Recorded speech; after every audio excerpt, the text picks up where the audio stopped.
Ladies and gentlemen, welcome. 15 minutes past the hour. Leo and Christy Zagami. This is the Leo Zagami Show. Christy, are you ready? Yep. Are we ready? Mm-hmm. Okay. Here we go.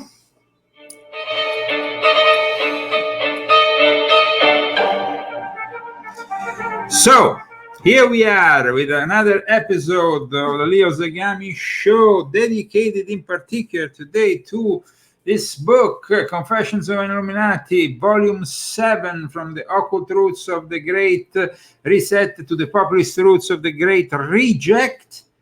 You need to purchase this book so you can have a clear idea of what we will be discussing today. In any case, is about rejecting all this resetting that's in the air.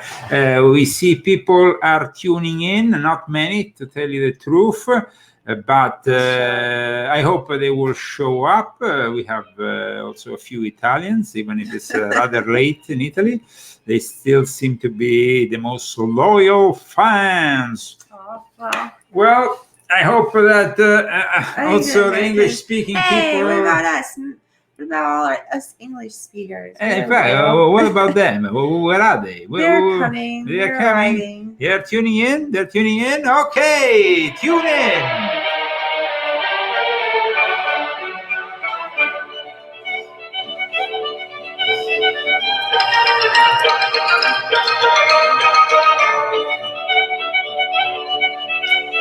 And so here we go with the most unusual geopolitical analysis to date. And there is a lot to talk about, aside from, of course, the theme of this show. People are tuning in from Norway, from Canada, from the United States, all over the place. Come on, guys. Okay. We are ready. We are ready. We are ready. So let's start it. Let's kickstart this show. Texas in the house. Arizona in the house. See, a few Americans are tuning in, and we have now. Absolutely, my new home here, the United States of America. United States of America. America. One of the great problems is the food shortages that we might be heading towards, because this great reset is also made of kind of like scrapping off all our certainties, you know. We never had really a food shortage here in the United States of America. Now suddenly people seem to have problems even when it comes to the production of pizza. Pizza. Yes, pizza, Christy. Pizza. You want to see what's happening with pizza? Because pizza is an essential thing, especially it's an essential, for me it's essential. Is. So here on Fox there was this guy called Lenny a few days ago talking about an owner of a known pizzeria in New York City, that says the prices have skyrocketed and they suffer already shortages of many elements to make their pizzas. Have you ever seen prices like this right now? Bacon has doubled in the last year. Oh, not even talk about bacon. The price is going to skyrocket. It's every day we can. We say it's like when this is going to stop, because it's like every day the supply comes like, oh, there's a shortage on pepperoni, there's a shortage on sausage. The bacon is, I've never seen you bacon. can't get boxes. Exactly. Now we have a tremendous amount shortage of pizza box and aluminum. Whoa. Pizza boxes and aluminum. Whoa. It's not flour or anything. Well, for the moment. Okay, so what are we discussing today here? Because we have definitely a great crisis on the horizons. On the horizon, sorry, not the horizons. The horizon. We still have only one horizon. Then if you have a couple of suns, maybe you have the horizons. It's only one horizon. Yeah. Well, basically, we are in front of a great change and it's not going to be necessarily a positive change. And of course, we have to go to the one and only Klaus Nazi Schwab, who participated to the world, to this summit, this big event that took place in the Emirates. And he delivered his own take on things. And because we know he's very influential, he's a very influential figure, we should maybe listen to him. What do you think, Christine? Let's listen to Mr. Klaus, if we can manage. I don't know if we can manage. I don't trust his accent. You don't trust his accent. That's an interesting way of putting it together. Our word today, why government must act now. Let's see what Klaus said. One of the protagonists, by the way, of volume 7 of my Confessions is Klaus Schwab. Your Excellencies, ladies and gentlemen, it's my great honor to participate for the 8th time at this important meeting, even if only in a virtual way. I would like to express my high respect to His Highness Sheikh Mohammed bin Rashid Al Maktoum for having taken the initiative for creating such an important global platform for governments shaping the future. I also want to congratulate Dubai for having organized such a successful World Expo despite all the repercussions of the global pandemic. Last November, in partnership with His Excellency Mohammed Al-Gargawi, we brought together 60 top intellectual thinkers here in Dubai. Ooh, the top thinkers from the World Economic Forum. One of them is Mr. Harari from Israel, a Sabbatian Frankist that now seems to be all over the place, but he's very influential. He's very influential because he's kind of like the transhumanist philosopher of Mr. Klaus. Thank you to His Excellency for enabling this initiative to define a longer-term narrative to make the world more resilient, more inclusive, and more sustainable. With all the current issues on our agenda, we tend to forget that we are in the midst of the 4th Industrial Revolution, which accelerates... Fourth Reich, not the 4th Industrial Revolution, the Fourth Reich. By the way, Ursula von der Leyen, who is, of course, the head of the EU technocrats, the European Union, is going to meet soon in a secret location Mr. Volodymyr Zelensky. And we know how the Fourth Reich likes very much the Azov Battalion and likes, of course, to fight against what is the perceived threat of Russia. Today, Russia was kicked out of the Human Rights Council. But apart from all these shows, we are witnessing, though, the reset, because, of course, everything now can be blamed on the boogeyman, Vladimir Putin. And the great reset of Klaus Schwab is ever so close to be implemented, where we will own nothing and be happy. It's global change in much more comprehensive and faster ways than the previous 3 revolutions. I'm proud that the government of Dubai has been so foresighted in establishing a Center for the 4th Industrial Revolution in cooperation with the World Economic Forum. The objective is to quickly recognize the potential of new technologies as well as develop the necessary... The potential of the new technologies is immediately there. Because that is really the most important thing for him and, of course, for his dear friend, a collaborator, who in the meantime says we're going to keep them happy with drugs and computer games. That's what he's saying. Huh? Here Drugs? he is. Yeah, drugs. And then the big political and economic question of the 21st century will be, what do we need humans for? Well, what do we need humans for? What do we need this Sabbatian Frankist directly from Israel who says, what do we need humans for? Humans. We have the robots. Who cares about humans? No? Or at least, what do we need so many humans for? Do you have an answer? For at least so many humans. This guy is like, so many humans. What do we need so many humans for? We don't need it. At present, the best guess we have is keep them happy with drugs and computer games. Keep them happy with drugs and computer games.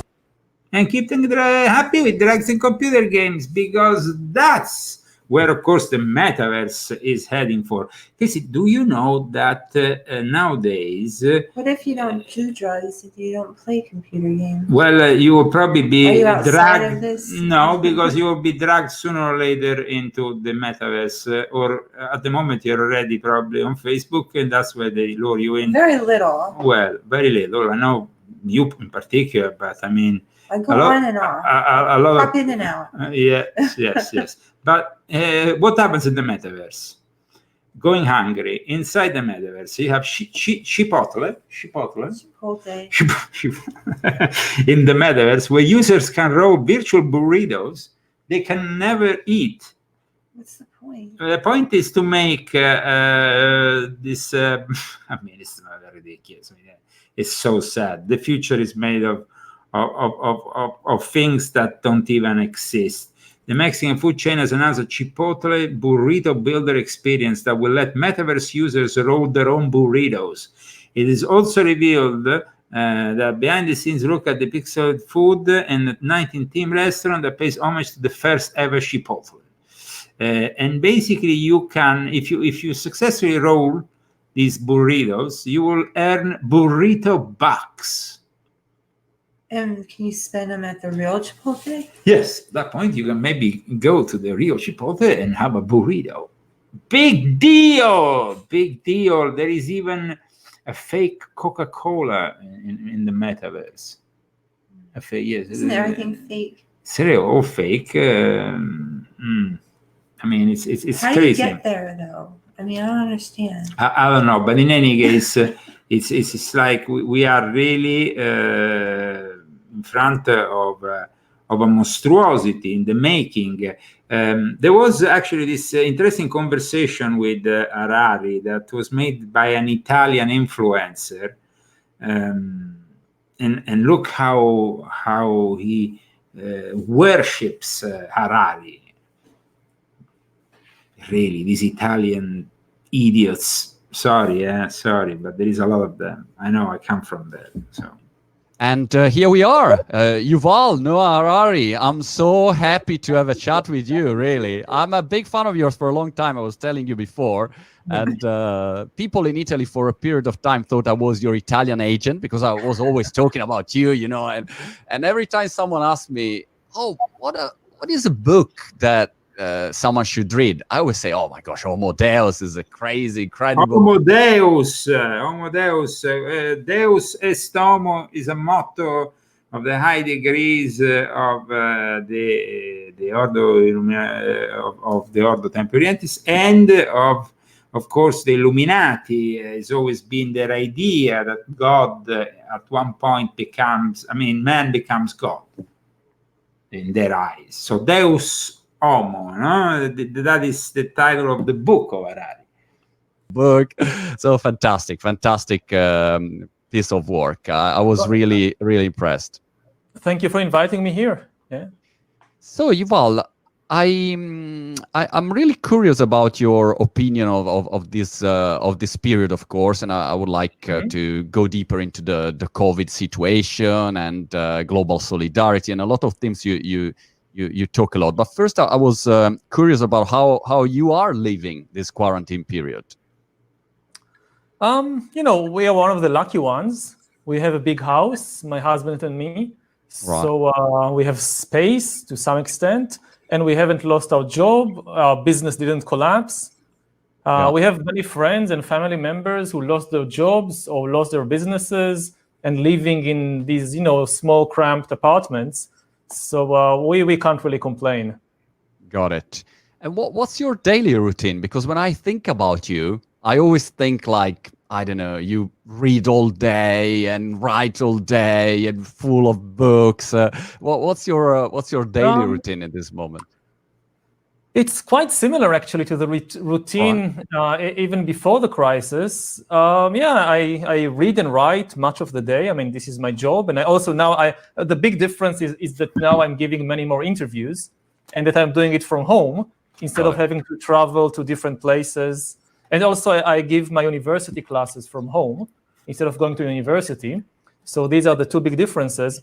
But otherwise, my work routine is the same. I still meditate 2 hours a day. I go for a walk in the nearby. Typical example of the Israeli left wing. And I must say that really this whole Sabbatian Frankist movement melts in with the Israeli left wing. And people like Harari, it's definitely very interesting that we have this left-wing Zionism, Messianism, and it's like both the Sabbatians and the left-wing Zionism, Messianism kind of merge into one, and figures like Harari are really what we dislike of the left-wing side of the Israeli culture. That's well. What's it, Zionist? Well, then it will be very complex to now discuss it here in a second, but of course, those who want to and promoted the beginning, the establishment of Israel, because Israel wasn't born until, of course, people like, for example, the Rothschilds in particular, and kind of gave their, they helped putting it together. And we have definitely some very interesting elements on the Rothschild connection. So they pushed this idea that, so there is some good elements, of course, in wanting to reestablish the land of Israel. But there is also the negative side, which, of course, shaped labor Zionism, which is, of course, the revisionist Zionist, of course, that are cited also here in the chat. So, not necessarily all of Zionism is negative, but there is then this part of Zionism which has become, which basically has merged with the ideals of the Sabbatian Frankists, which was this heretical thinkers within the Jewish religion, no? And I talked already about them in volume 4 of my Confessions, but I also, as you know, defined them very well in volume 7, because people need to understand that. But there is also a book that was recently given to me, Sabbatai Zevi, Labor Zionism and the Holocaust, by the late Barry Kamish, that also is a great book that can make us understand some more elements regarding what happens in Israel, which for people who are, of course, not Israelis, can be at times difficult to understand. But the Rothschilds were the family that kind of financed, in a way, this ideology, and give them the possibility of establishing Israel. And at the same time, we can say also that the Jewish sovereignty has created, of course, a lot of enemies for Israel. All the various countries around, as we know, they're all Muslim. But we have also this leftist movement in the process that makes out of those traditional Jews that want to simply follow the religion, makes them it keeps them in check. It doesn't give them the possibility to really live the way they want, because you have, in this society, for example, we have the Democrats who are literally trying to transform Christianity. They are trying to corrupt the Methodist Church, the Baptist Church, all the churches here in the United States. The same thing can be said for trying to corrupt the actual Jewish faith. So it's the leftist ideology that comes originally out of originally out of this Illuminati, the order of the Illuminati of Adam Weishaupt. Like I say in this book, it's been a laboratory, a little bit like the Wuhan lab for the coronaviruses. We had instead the Illuminati order was the original place where then from there on, from even the deal that they made also with the Rothschild family, for example, they managed to push further this Sabbatean Frankist heretical ideology, which now in the end has unfortunately manifested a lot of negative things, because they are simply willing to do everything possible and imaginable to promote evil in order to get sooner the messianic age. It's a sick way of viewing it. That doesn't make sense. And that doesn't aren't they afraid of seeing God? What, sorry? Aren't they afraid? Well, they think that everything that they do is in some way connected to God. They think that they can actually be of help to God, and this is it's rather sick, but it's true. I mean, so we have, of course, not so much understanding of these subjects outside, I repeat, of the Jewish world, but there was a Rabbi Marvin Antelman, which I also cite in volume 7 of my Confessions, who made also a book called To Eliminate the Opiate, both volume 1 and 2, in which he explains how Jacob Frank defined sin that was holy, so do what thou wilt. It's not actually Crowley who starts this trend of doing what you want should be the whole of the law, but it's actually Jacob Frank in a way. Adam Weishaupt linked to the Jesuits who founded the Illuminati on May Day 1776, from which the Communist Party later emerged. And then we have the Weishaupt's Illuminati and the Frankists that work hand in hand to destroy all religions and government.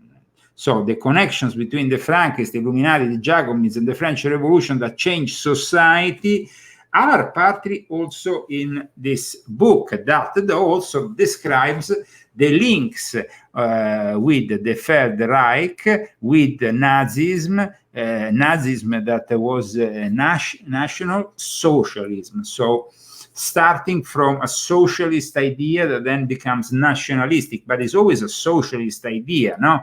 So Karl Marx, who writes his manifesto, he actually wrote the Communist Manifesto for the League of the Just. The League of the Just was inspired by the Illuminati, so it's all connected. And then, of course, then you have the more recent, the foundation of China, Communist China, Mao Zedong, somebody who was very much looking into the ideology of embracing the ideology of Karl Marx, like the Soviet Union did. So we have, of course, in some ways, the Illuminati have created this lighter form of Judaism, which sees people like Harari, and Harari is definitely not your traditional conservative Orthodox Jew.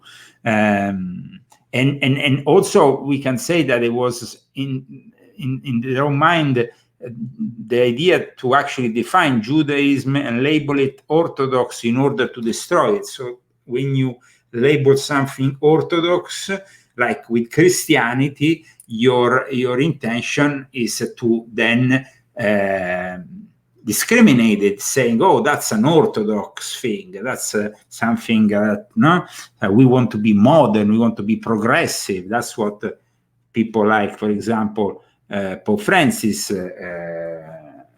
does. And there is definitely a plot to destroy the Torah from the field of biblical criticism, as well as destroying Christianity. So you see, we can say that both traditional Christians and regardless of if they are Catholic or non-Catholic, and basically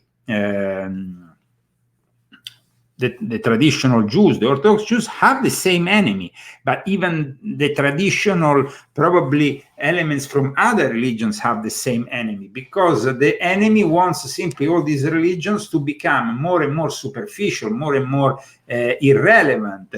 People like Klaus Schwab have embraced the Pact of the Catacombs, which is a Marxist pact in 13 points, which I talked about in volume 7 of my Confessions. What's that? Nothing. Well, it's very important, you see. So, for those who want to, of course, know more, volume 4, for knowing a lot about also the Sabbatean Frankenstein, their links to the Jesuits, to the secret societies. Volume 5, for the decline of Freemasonry and how it influenced the decline of the whole Western world.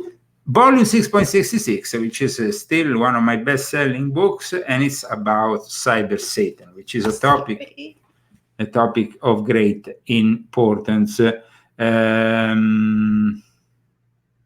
So we are basically in front of a reality that people tend to not want to discuss, because the communist and their support for example, all kinds of things that are, of course, satanic in nature. So communism is basically satanic. Somebody said Peter Levender also has some good work. Absolutely. In fact, we cite Peter Levender in this book also. Definitely somebody who discussed the occult sides of Nazism in a very detailed way. So I appreciate that you have brought that up, the person who defines himself as R1234223 or whatever. People should really put their name and surnames and start showing some balls instead of hiding behind nicknames. I'm sorry, guys, but that's how it is. You should be a little bit. You think Freemason will be still valid after he comes back? Leo, do you know any of your past lives? He doesn't. He doesn't. You don't.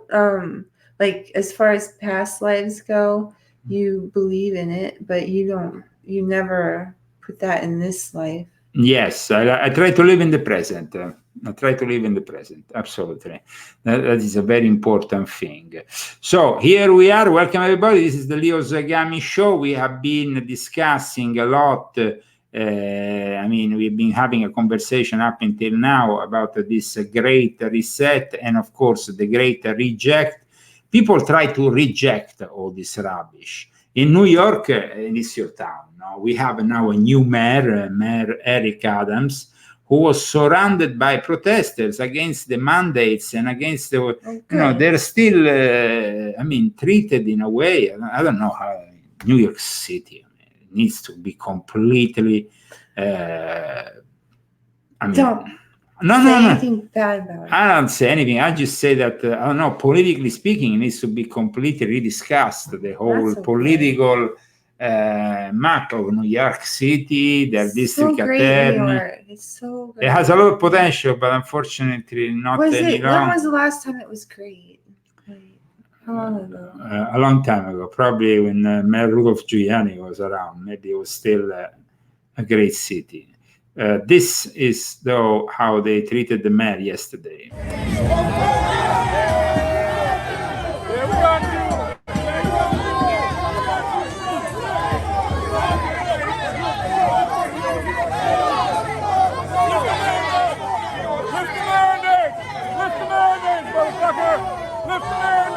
Lift them all!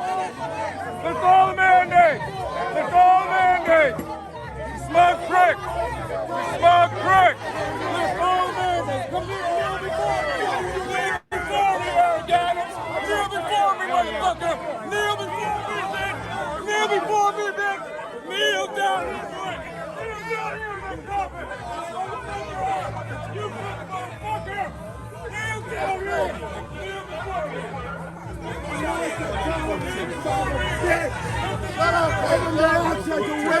These people are clowns. I mean, they're really clowns, and they are like, I don't know if they realize that soon people are going to go after them, because this social collapse is going to bring people to really be angry. This is only the beginning. We are talking about people angry with the mandates. Let's see what happens next when the people are going to have food shortages. What are they going to do?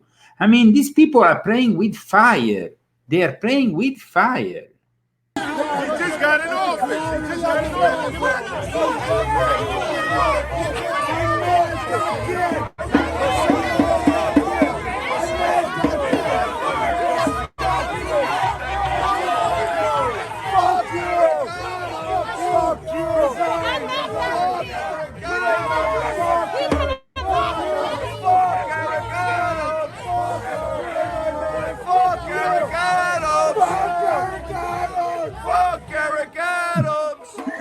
Oh, God. They don't like him, man. They don't like him. They don't like him. They don't like him. And they don't like him more than the other guy. I mean, De Blasio was already bad. I guess this guy is even worse than De Blasio. I mean, how can you get worse to be worse than De Blasio? Well, that is, I mean, it's incredible. It's incredible. These Democrats are losing momentum. They are actually hated more and more. And I can't blame them, because everything they do in every city they rule, they really destroy everything. It's incredible.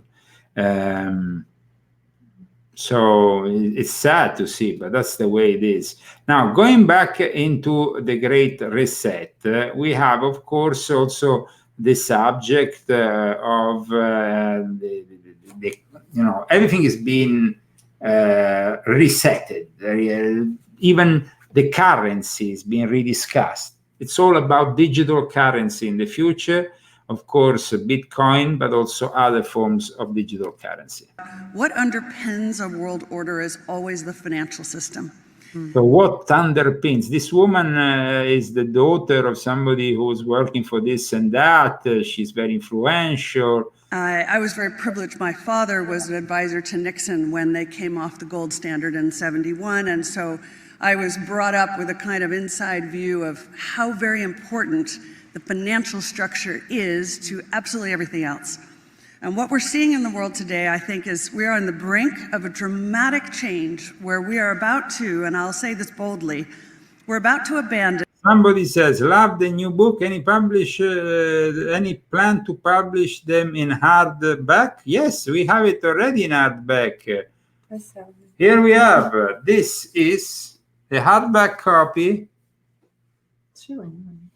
Very nice. You can get it now, Ben Power, so you don't have any more excuses. This is the hardback copy of Volume 7. Is also available on paperback for those who want to save a little bit of money, or is available on the digital format, not on Kindle. But we advise you to get it on paper, because you know, we never know the future. The digital future is uncertain. But let's continue to hear what this woman said at the World Government Summit that ended a week ago, and is a very influential meeting of very powerful people from the New World Order. The traditional system of money and accounting, and introduce a new one.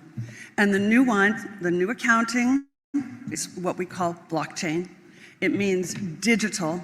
It means having a almost perfect record of every single transaction that happens in the economy, which will give us far greater clarity over what's going on. It also raises huge dangers in terms of the balance of power between states and citizens. In my opinion, we're going to need a digital constitution of human rights if we're going to have digital money. But also, this new money will be sovereign in nature. Most people think that digital money is crypto and private, but what I see are superpowers introducing digital currency. The Chinese were the first. The US is on the brink, I think, of moving in the same direction. The Europeans have committed to that as well. And the question is, will that new system of digital money and digital accounting accommodate the competing needs of the citizens of all these locations so that every human being has a chance to have a better life? Because that's the only measure of whether a world order really serves. So a world order really, I mean, these people are like now out in the open. They don't have any more shame. They just are out in the open and they just continue to put it right in our faces that this is a great reset, that we have to rediscuss everything, that, you know, this war now is going to bring us food shortages, that we're going to have to be used to it. It's like, of course, a very sinister reality ahead, and it's like definitely not a better life with all this. We're heading for a much worse standard of living than that we ever did. I mean, it's incredible. It's incredible what's happening in the world, and it's incredible that they are all these warmongers, these people who are in a way pushing for war, pushing for war with Russia, not realizing that, of course, war with Russia means a nuclear confrontation, and a nuclear confrontation is something that we want to avoid. But unfortunately, that doesn't seem to worry anybody. Why not? Because they are completely, they think that they are superior. They forget that Russia has thousands and thousands, the biggest nuclear arsenal in the world.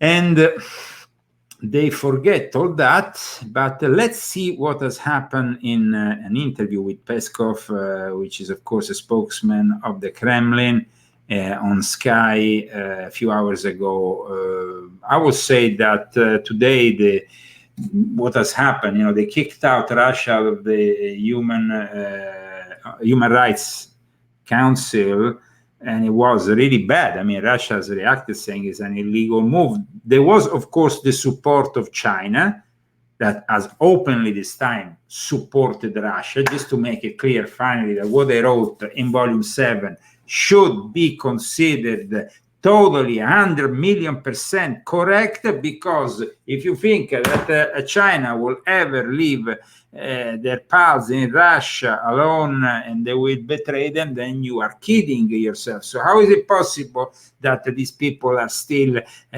doing that? Because they don't want to argue with China, because if China then starts sanctioning us, well, at that point, we are even more screwed up, and 80% of the medicines are not going to be available to you. You are going to be starving even more. And so, what do you expect? I mean, this is, of course, we have a Pope also, or the Pope. We're going to discuss later on also the function of this Pope in all this.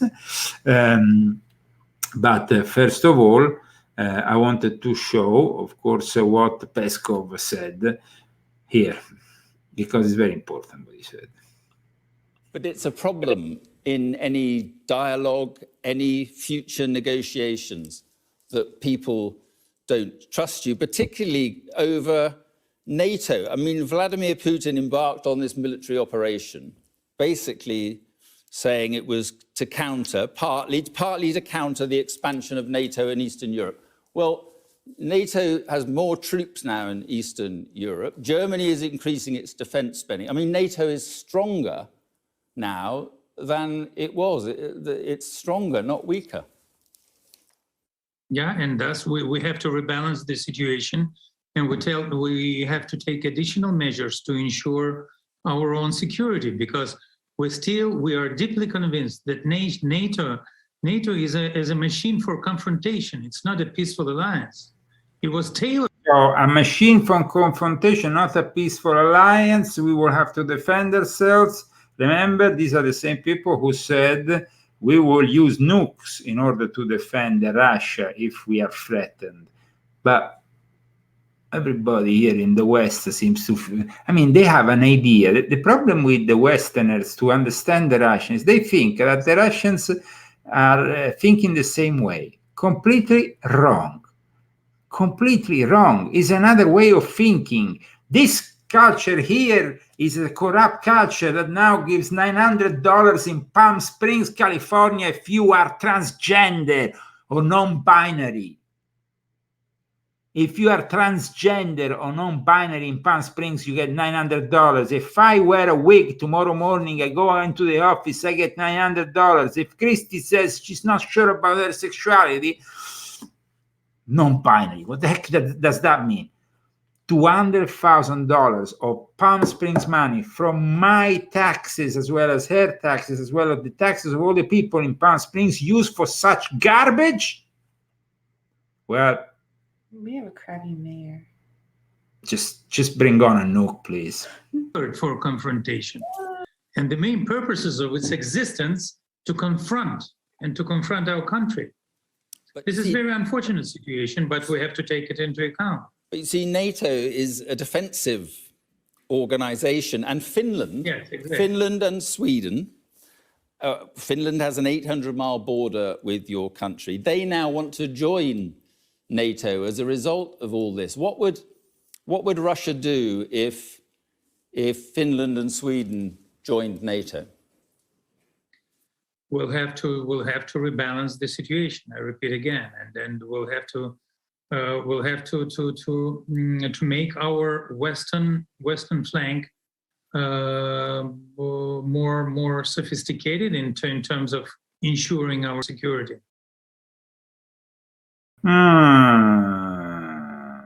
Ensuring our security. Well, of course, Finland joining NATO, that is something that's really dangerous, very dangerous, even more dangerous. That means that Finland is next,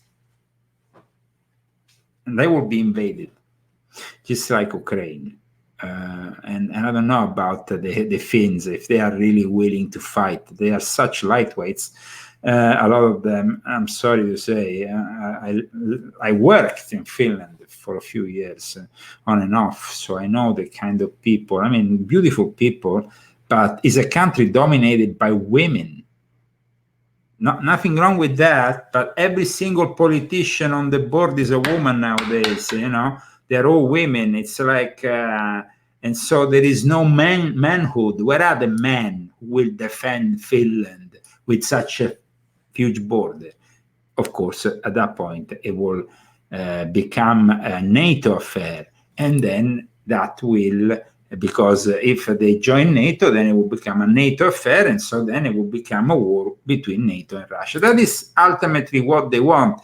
When Zelensky spoke to the United Nations yesterday, Security Council, there was this meeting. Russia, of course, reaffirmed the fact that they don't believe what happened in Bucha and blah, blah, blah.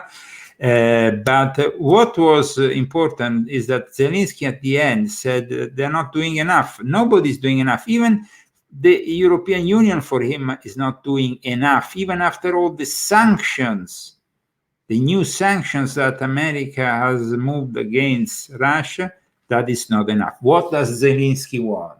Zelensky wants the Third World War, wants us to send our troops into Ukraine to fight Russia, because the thing is that Russia at the moment has flattened Ukraine. Yes, they might have then now gone back in some of the areas. They moved towards the east and all that. But the country has been flat. The war is lost for the Ukrainians.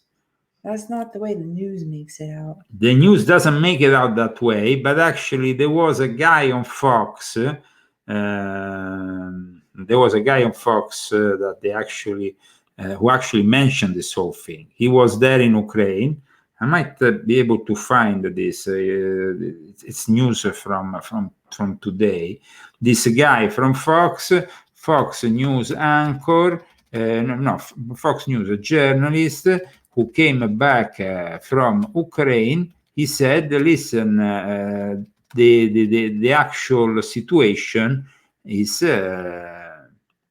not the way you. I mean, you only need boots on the ground. You will be able only with boots on the ground to get." Basically, it's a done deal. He said, "It's a flattened and they lost. That's it." I'm going to show you this also to all our viewers. And so here we have somebody who is saying something that maybe people don't want to hear, but this is the truth. Ukraine is a done deal. It's flattened and they lost. Steve Harrigan from Fox News upon return from Ukraine. See? He said it very clearly. Fox News reporter Steve Harrigan was on American newsroom on Fox News this morning, not yesterday, this morning, and discussed basically, I think Putin is being blah, blah, blah, blah. He said, basically, I think Ukraine is a done deal, it's flat and they lost. He thinks that the Russians will rebel to Vladimir Putin. Well, good luck with that, because it's never going to happen. The latest poll gave actually an increase in popularity in Vladimir Putin. What the West doesn't get here is every time you try to get the Russians to join the Western way of thinking, they rebel. They say no, especially when the Western way of thinking is giving $900 to a transgender in Palm Springs. Okay, guys, I would like you to support this show, because we need your support. And of course, that's only possible through your donations or through the purchase of my latest book or the other books that we have published, volume 6, 5, 4, and even Christie's books, which are two great books. Thanks. Female perspective. Tell us more about your book. Arrivederci Roma per sempre. Per sempre. That is when we left Rome. When we left. This is my like life. That book. Yes. It was my life with you in the past since 2009, and a little bit of before that. But yeah, it was pretty interesting. It's hard to believe some of that stuff I wrote, but it's incredible. It all happened. I wrote it down. Yeah, I mean, there's too much not to write down, so it's important. I felt compelled. Now, one of the main reasons why we are here in the West really struggling to understand Russia is the fake news. The fake news, no? It's really, really, really fake. Faker than fake. Faker than fake. There is a lot of fake news, unfortunately. We don't seem to understand the Russia simply because there is this fake news. But it's all around 360 fake news. I mean, basically, I don't know about Newsmax, but no, I mean, of course, we have the conservative, maybe more like Newsmax, OA, and then we have, of course, our friend Alex Jones with InfoWars. But these idiots have actually done a conference called Disinfo 2022, and the special guest, the special guest, Barack Obama, who talked about what's behind the Russian collusion hoax, and you can keep your Dr. Liar because that's what he does. But Barack Obama was there. There was Jeffrey Goldberg, who we know it's another super fake news guy. But he's, and then Ayn Applebaum, who is a deep state propagandist behind the Trump-Russia collusion, which was fake news. And in all this panel, there was, of course, that guy that we all think he must be a little bit perverted. At least he looks like a pervert. We're talking about Brian Stelter from CNN. Biden. No, but he was given a question by a student and he avoided by saying, oh, it's time for lunch. He couldn't really be bothered. This is what happened at the disinformation. I mean, these people who are the creators of this information make a conference about this information. Crazy. Hi, thank you for coming. My name is Christopher Phillips. I'm a first year at the college. My question is for Mr. Stelter.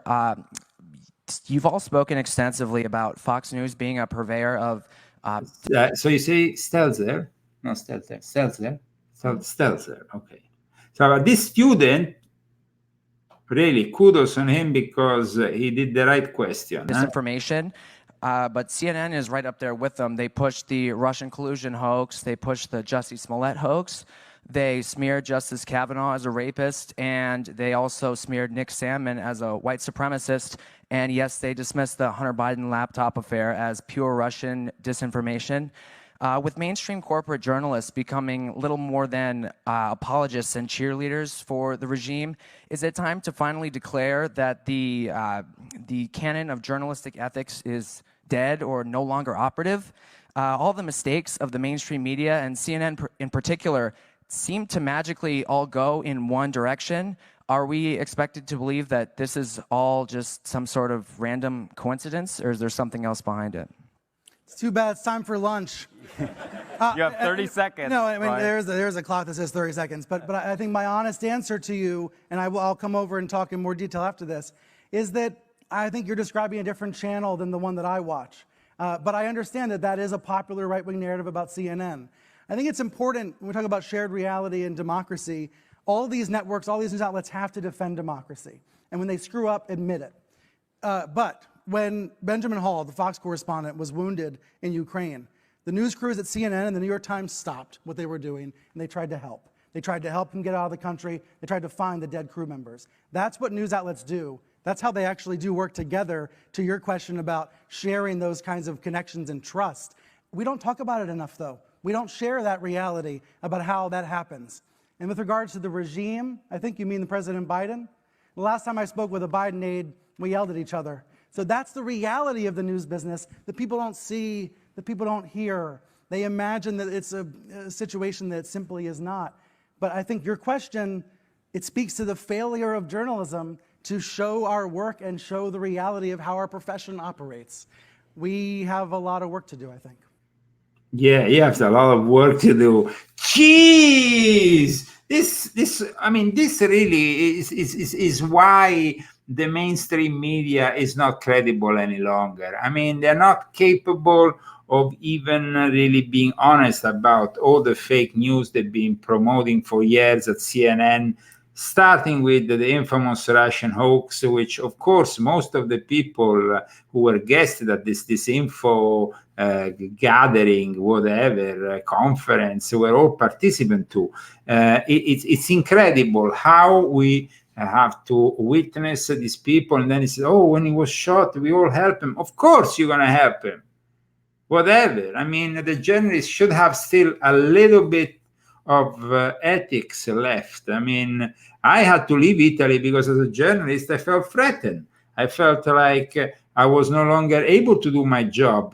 The judiciary in Italy condemned me, saying that even if I conducted myself following the rules, and they actually said it in the document that condemned me, that I followed but still I was not for them applying this, the sources were not as credible.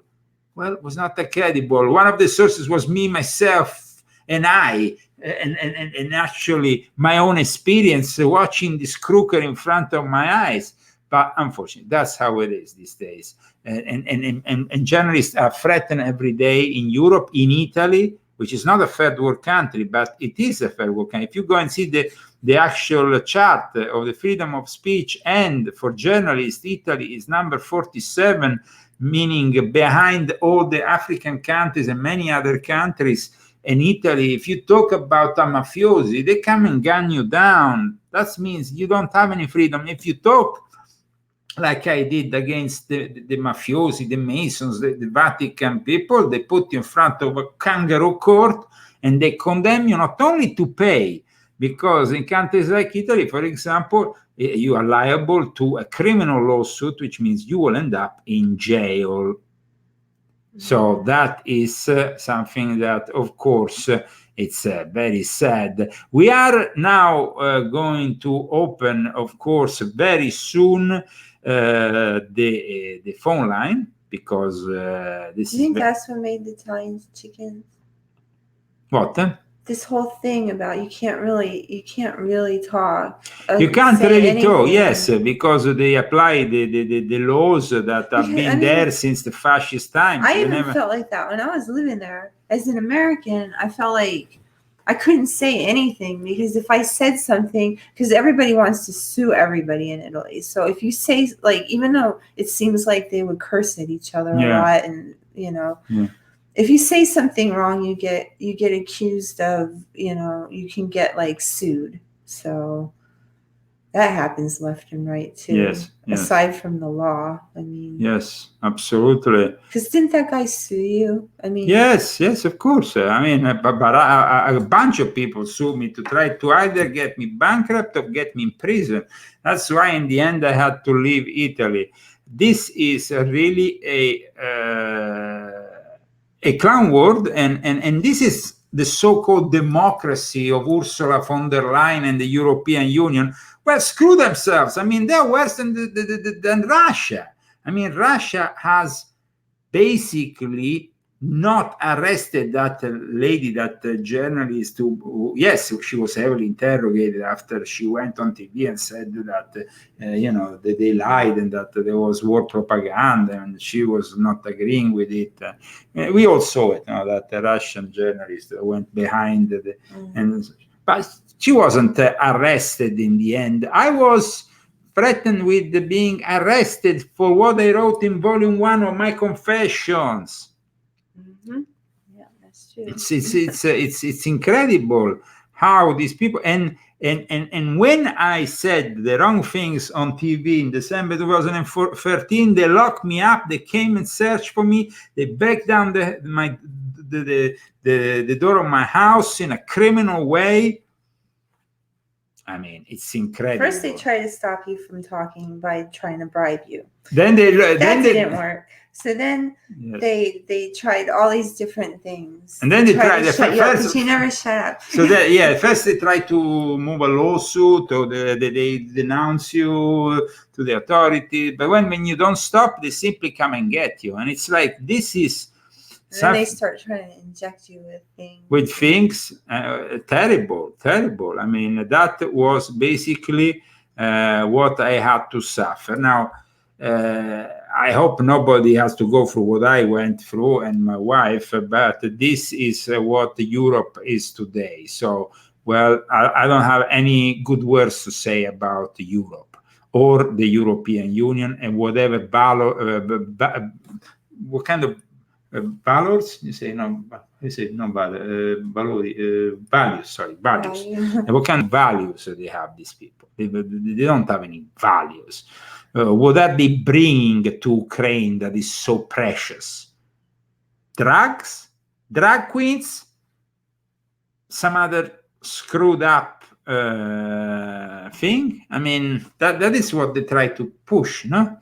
They arrive and we saw Zelensky dancing like a drag queen, we dressed up with high heels and in a video. I mean, this is the values that the West promotes, and they are non-values, they're anti-Christian values. And God is very angry with them. However, the latest polls say that Marine Le Pen is leading Macron, And this is actually something that unheard of. I actually wish that Le Pen took control of France a long time ago.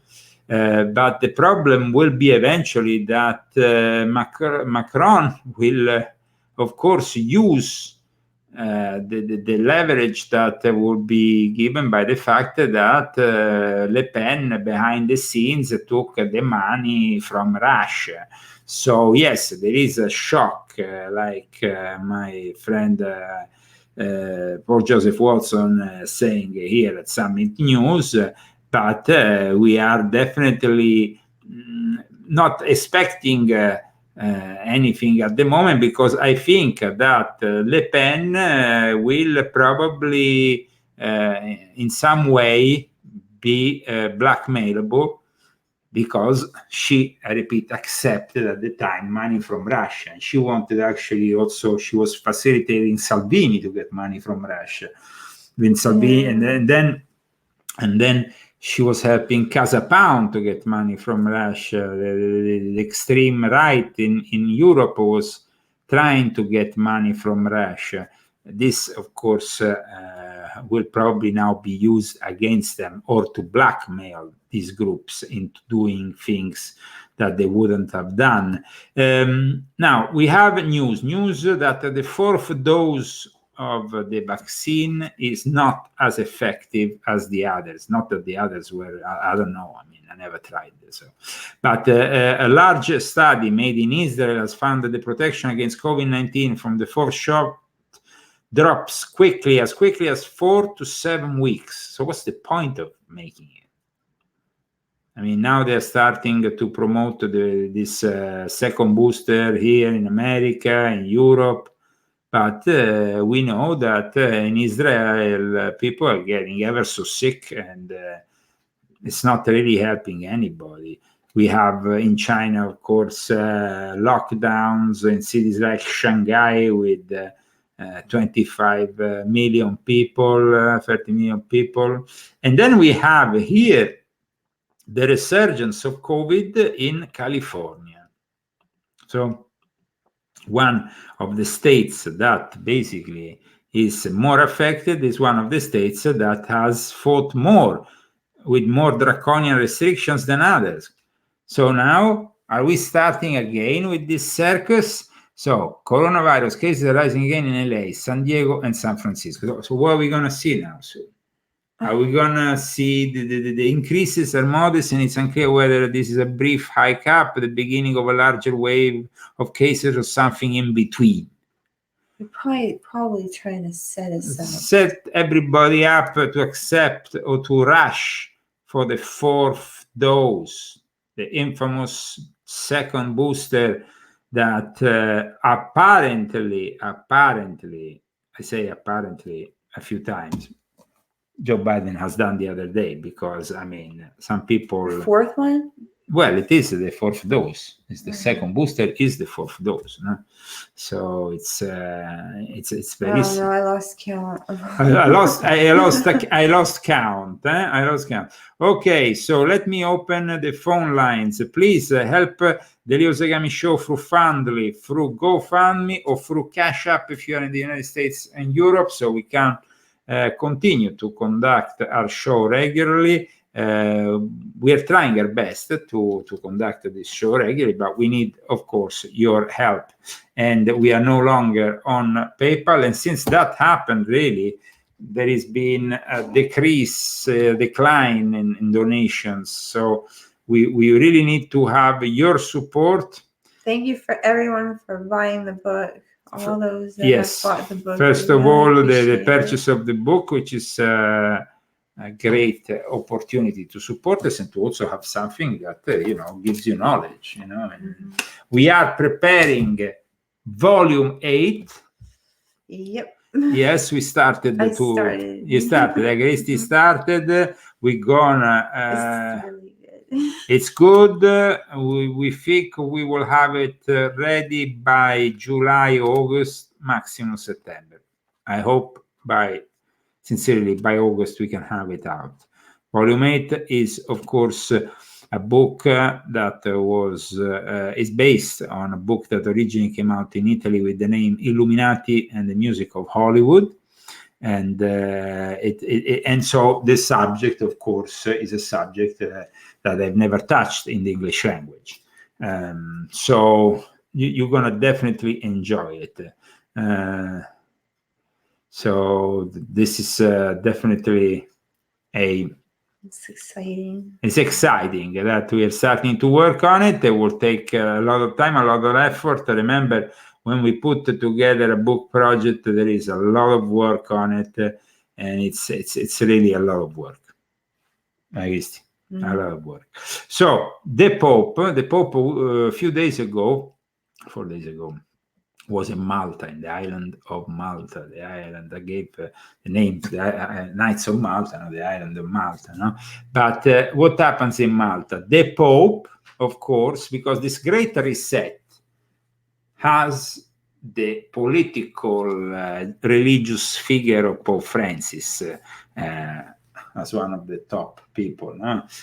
Directing this great reset. And one of the things that Pope Francis is really pushing is, of course, immigration. Welcome everybody to Europe. Now, let's remember that soon the crisis of flour and wheat in Africa is going to probably create a massive famine with 100 million people starving. Imagine how many people will arrive in Europe and arrive on the coast of Italy this summer. It's going to be literally an invasion. The Pope is not worried about it. The Pope is actually encouraging it. And from these images were very criticized in the island of Malta because he didn't really smile to the Maltese. The only time he smiled was when he saw these immigrants from Africa. Why don't we send the Pope to directly live in Africa with the whole Vatican? They can just move the whole thing piece by piece and just go to Africa, because it would be great. You know, they were having, I mean, they could get on with all their activities, which includes pedophilia, human trafficking, organ trafficking, everything they do at the Vatican, drugs, transgender, all kinds of it. They can do it in the jungle. They can move to Africa. It would be probably the best thing ever. Just move the whole of the Vatican to Africa. The great solution to get them out of the way. The Pope. Let's go to the Pope. Let's see what he was doing. The embarrassing images of the Pope in Malta. Here he is. Of course, here he arrives. And then after you see all the same, this is the welcome ceremony. There was along with this whole ceremony, he arrived and he didn't smile. He was very serious. Everything was very formal. But then later, he was instead with the immigrants. And that's when he became suddenly joyful. He loves the immigrants. Then another thing he did was when he received sulla guerra. On the war, news on the war. He received basically this flag from Bucha, the town that apparently suffered these terrible events. Here he is. Here he is with a very particular kind of flag. A flag that reminds us a little bit, the image on this flag, if we go and see it, is not the traditional flag of Ukraine, but is something else. You see, there is a cross that looks like the Maltese cross with, though, some swords. It reminds me a little bit of the Order of Saint Stanislav, which is an order that it's also part of, it's also practiced in Catholic countries. Now in Poland, it was relaunched. It was in the past also part of even the Orthodox tradition, but it's a very nationalistic kind of thing. I would like to see if I can find the actual flag to show you more in detail. Yes, I have here an image of the Pope's flag that we can see it together. Here, of course, it's an Italian meme. It says, does it remind you anything? It's, of course, very not Nazi the way it, no, I mean, it is an image of what it is exactly. So we have to go through the nationalistic tendencies of the St. Stanislaus order, but also an order that participated in the Orange Revolution, because that's what they did. Now it's, of course, also used by the Azov Battalion. So this is like parading a sort of nationalistic Nazi insignia and doing it, and the Pope does it very blatantly. Let me show the actual cross of the St. Stanislaus order, just for those people who are interested, because of course they can see it, they can see the similarities.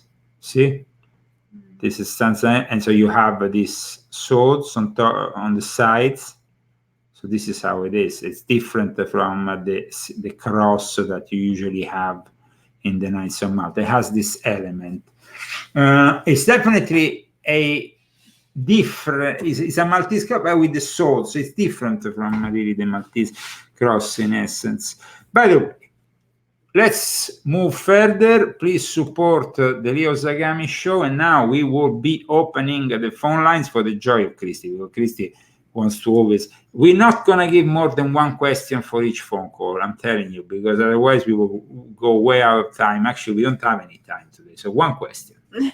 That's it. One question. Well, one caller? One caller or two. Well, how many callers you want, Christy? I'll leave it to you. I don't know. We'll just see how many people call in. Okay. If you're quick, we might be able to take a couple of callers. Okay. Here we are. Nobody calls.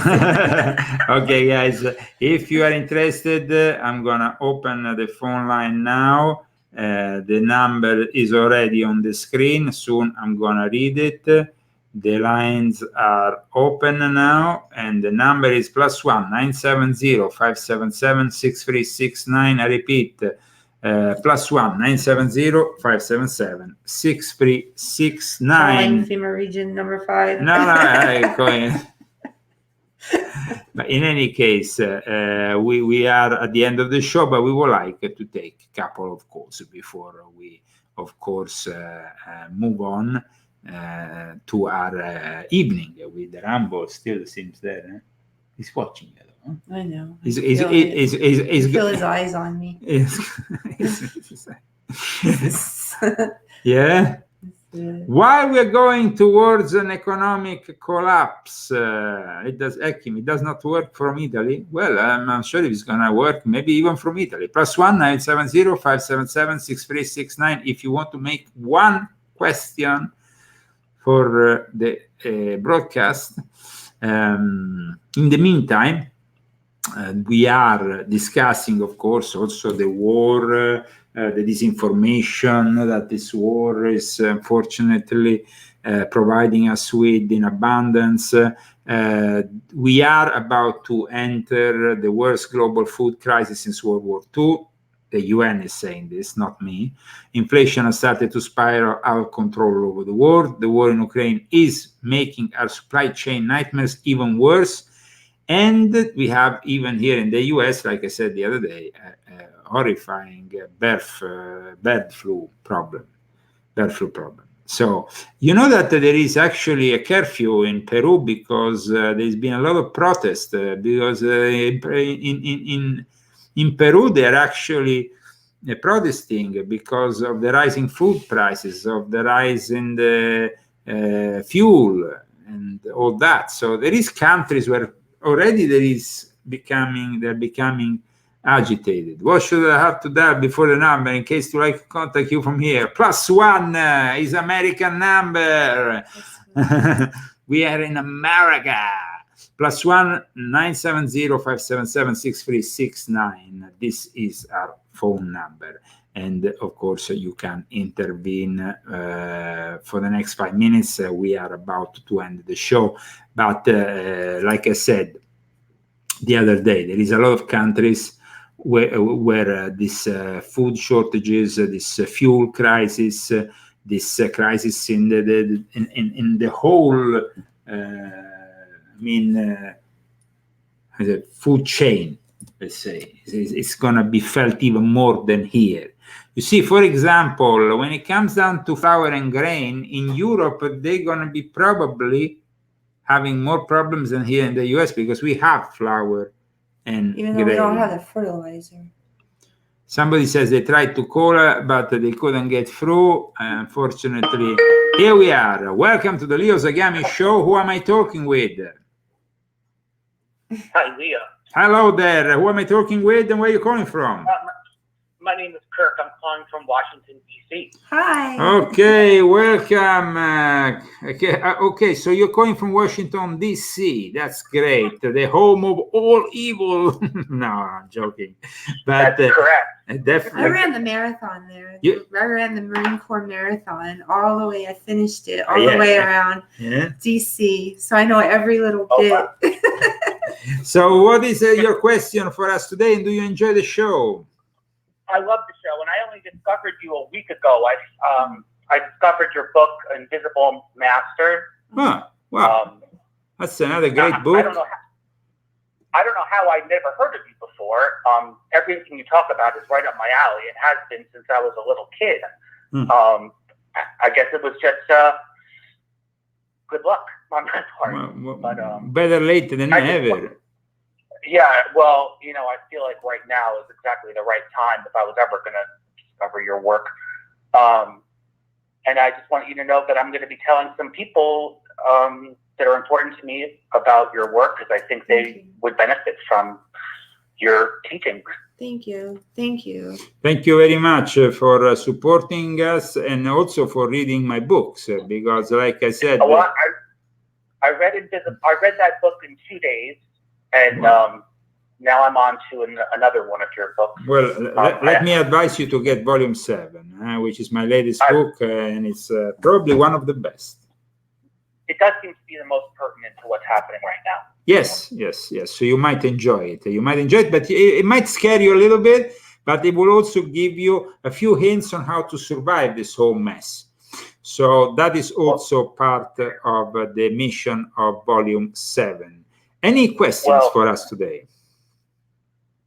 No, I just really wanted to show you my support. Well, that's very nice of you. That's very kind of you. It's very exciting to hear somebody that's never that just comes and just discovered your work, That's so true. I mean, it's very exciting because then maybe he'll tell his friends and then more people will get on board. Yeah, that's true. Well, most people I know I don't think can handle it.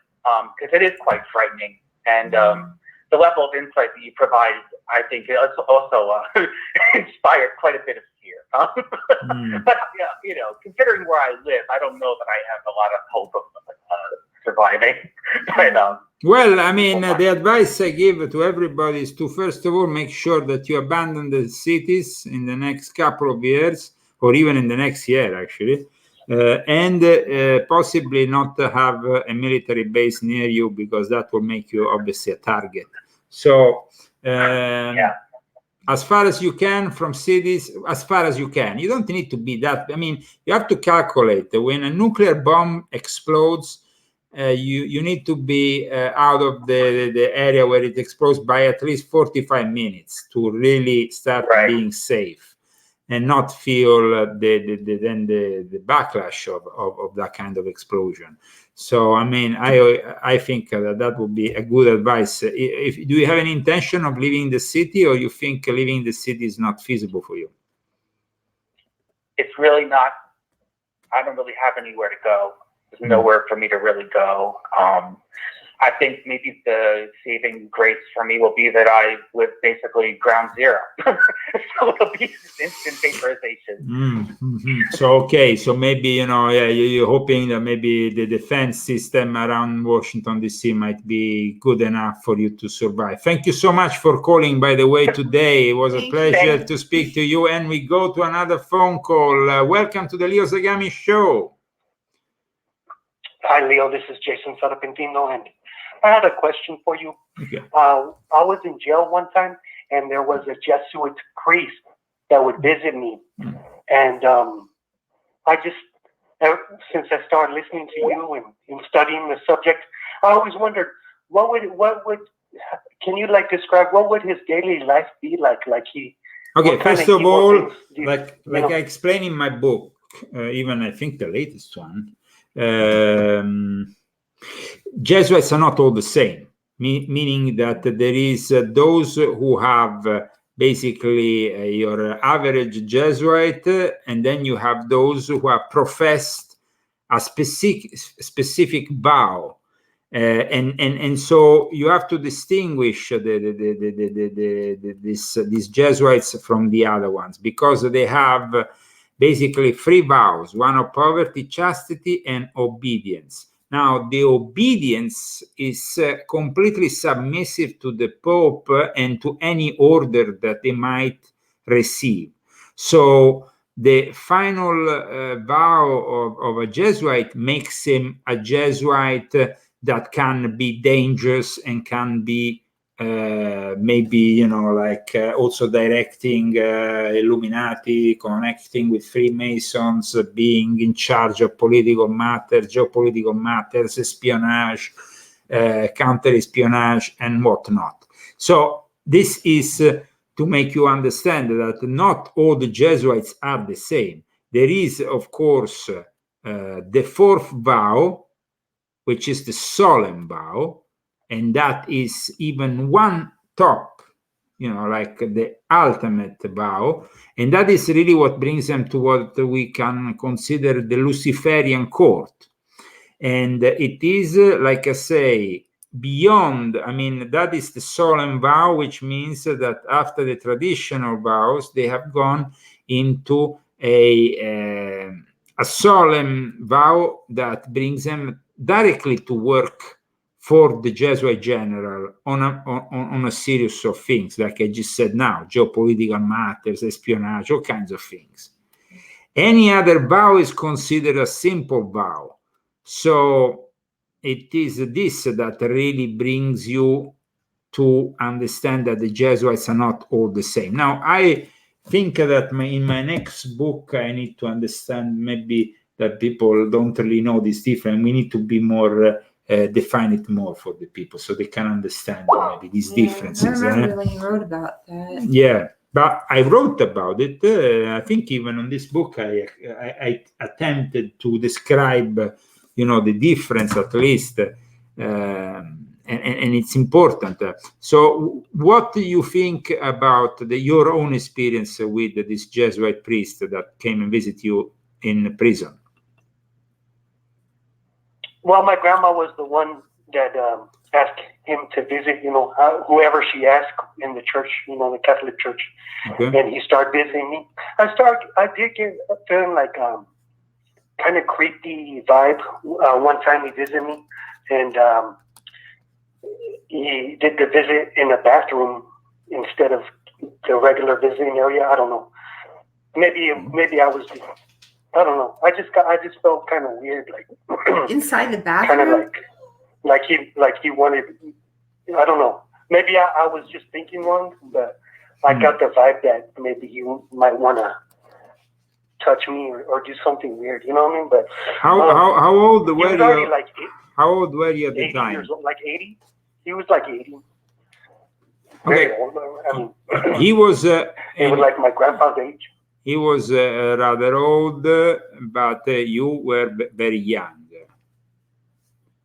Yeah, but he seemed like maybe 80 years old. But I always thought about it, like, what would his daily life be like? What kind of sinister things would he be doing? Like, already. No, like I told you, if he didn't take the fourth vow, he might have not been necessarily, if apart from the fact that even the ones who take the first 3 vows might then be perverts and pedophiles, because a lot of perverts and pedophiles unfortunately belong to the Jesuits. They had also some serious problems in schools. In fact, they had a series of scandals that if you want, I can find for you here. I mean, it's easy to find.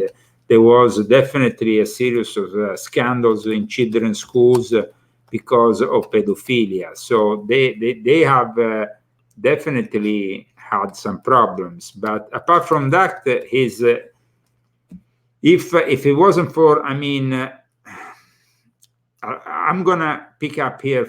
You are in front of the screen. Hello? Oh, no, I paused it. Okay. That way you don't hear the. No. Yes. No. Because I wanted to show on the screen. Maybe after, when you rewatch the show, you can see it. I'm gonna put it here on the screen.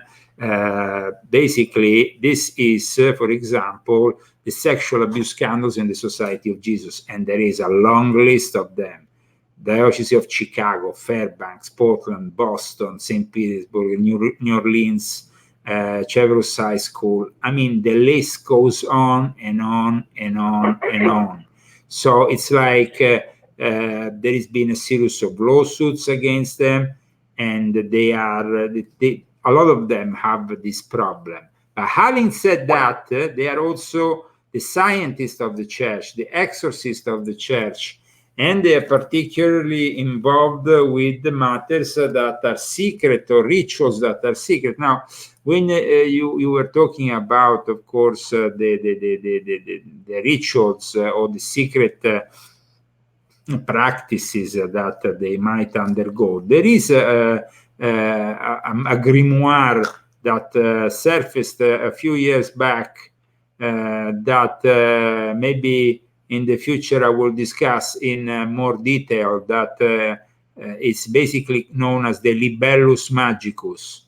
And this Libellus Magicus is connected to the more let's say the more black magic it's a grimoire. So it's a grimoire, and it's something that maybe we will discuss in a future episode. We're running out of time, unfortunately. I thank you very much for calling in today, ladies and gentlemen. Unfortunately, Rambo needs to go out. We are reaching the end of the show. We still have a couple of minutes. Rambo, that's sure. Okay, so I hope you enjoyed of course, Malachi Martin was part of the Jesuits, and when he opposed mostly the reform that they wanted to implement, which they implemented the year after he died, the exorcist reform. I talk very much about the exorcist reform in this book, volume 6.66 of my Confessions, for those who are interested. He's being wild. I can't tame him. Okay, then we need to. What is he doing? Rambo, chill out. It's doggy. He's doggy. Oh. Okay, guys. Thank you so much for tuning in today for the Leo Zagami show. Rambo, what's up? Thanks, everyone. See you Saturday. Okay. You're gonna have to bring him out now. Is it urgent? Is it urgent? Yes, it is. It's urgent. Okay, I give you Rambo. Okay, guys, thank you so much for tuning in today. It was great to have you. I like for all this. the calls. It really did. Yeah, I mean, I wish. Well, I wish we for the next time, La Storia Nostra. Unfortunately, we have reached the 90 minutes, and of course we have Rambo. He's wild. He's wild. See it. He's like. He needs to go out, so we cannot longer conduct a show. Rambo, we can't control Rambo. He's gone wild. Rambo is on the loose. He's on the loose.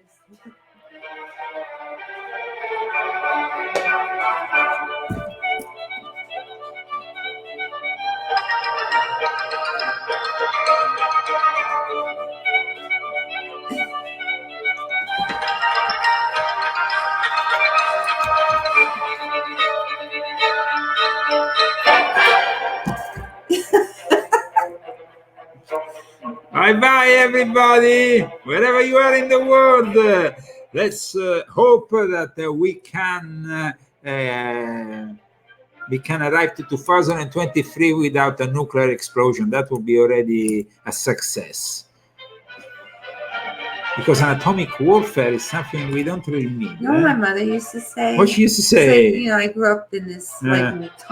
Cold War. Yeah, you were in Germany. I'm a Generation X. Yeah. So she used to say, if it happens, Christy, just run to the light.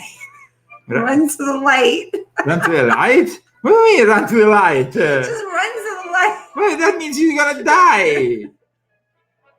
I'm not running to the light. Run to the light. That's what she said.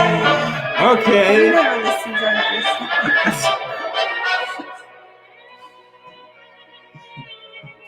From Palm Springs, California, this was the Leo Zagami Show. And if you are transgender or binary, you can come to Palm Springs and collect your $900 check. No questions, no strings attached. Ooh, yeah. Rambo, are you non-binary? You want $900? That's okay. Okay, guys. Speak to you soon. What a crazy world we live in.